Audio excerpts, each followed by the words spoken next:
que ça t'introduit Saül. Les gens ici ne sont pas dans cette salle. Les gens ici ne sont pas dans cette salle. Au nom puissant de Jésus-Christ, tous les combats de ta vie par lesquels tu es passé et tu as duré dedans depuis des années, dès que tu dis Amen, ces combats s'arrêtent. Mettez ça à l'écran, laisse-moi te montrer. Pendant que tu crois qu'on commence, on aura fini. Après les avoir roués de coups, regarde ce qui se passe encore. Il les jetait en prison au nom puissant de Jésus-Christ.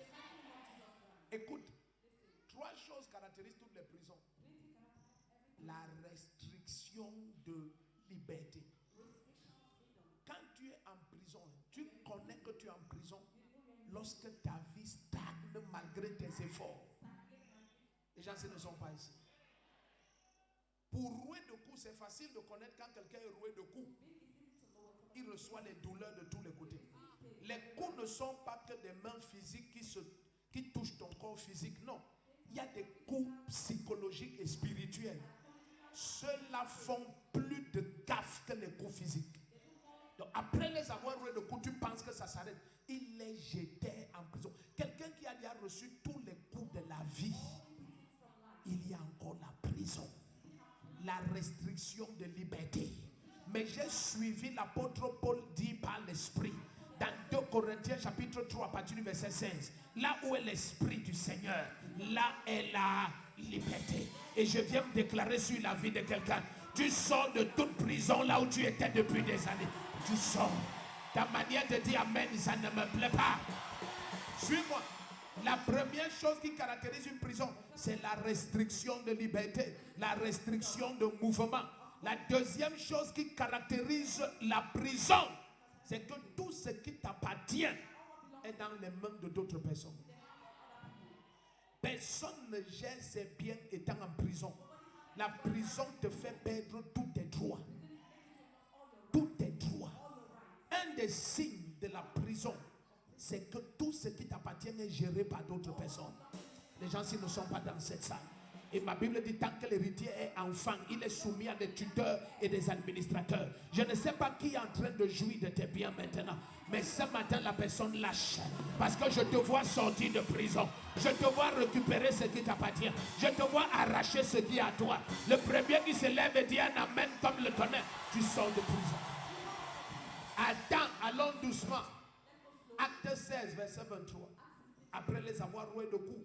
Quand certains reçoivent les coups, ils ne savent pas que le but des coups, c'est pour les jeter dans une prison. C'est pour restreindre leur liberté.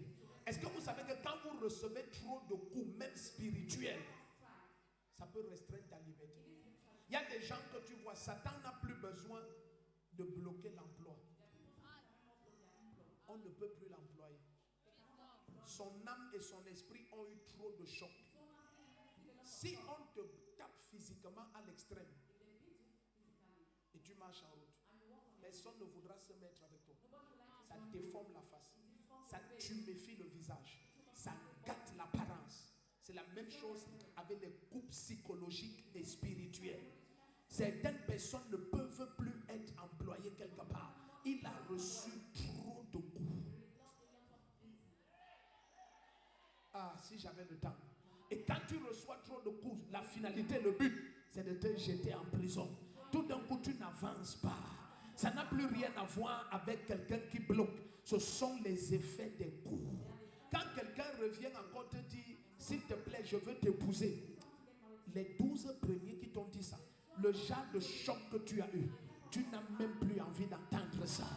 Donc finalement, tu ne te maries pas parce que tu ne veux pas te marier. Mais je vais te choquer parce que les coups t'ont jeté en prison. Attends, je remets. Mettez ça.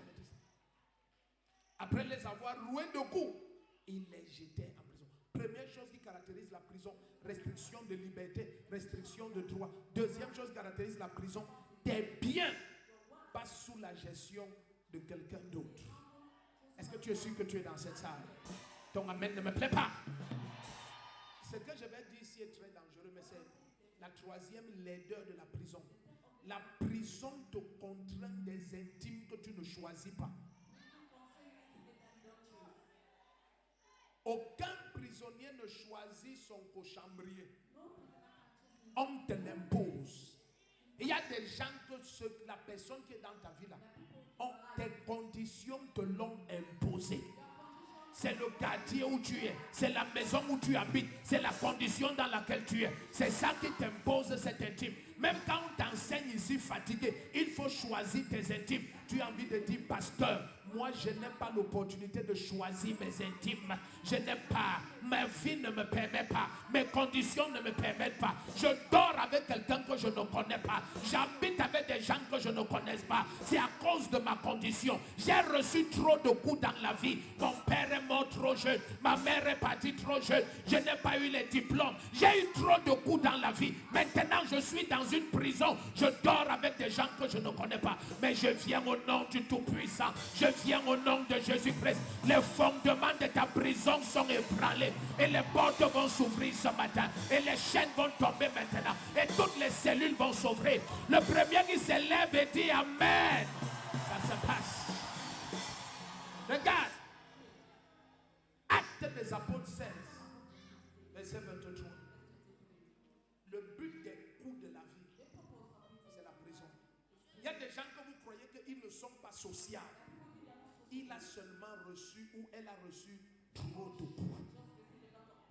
Elle vit comme ça. Même si tu forces l'amitié, comment elle ne veut pas. Elle a reçu trop de coups. Le but des coups du diable, c'est de te mettre en prison. Et au nom de Jésus-Christ, ta restriction de liberté s'arrête. Là où on t'empêchait d'arriver, tu vas arriver. Au nom puissant de Jésus-Christ, tes biens qui étaient dans les mains d'autrui, je les arrache et je remets dans tes mains. Amen. La troisième chose, là où on t'a restreint et on t'a contraint d'avoir des intimes, des gens que tu ne veux pas, des gens que tu n'aimais pas, mais tu n'as pas le choix à cause des conditions. Je commande que les fondations de ta prison, elles soient ébranlées maintenant. Les portes s'ouvrent. Le premier qui se lève et dit un amen comme le tonnerre, ça se passe. Avançons un peu, on doit prier.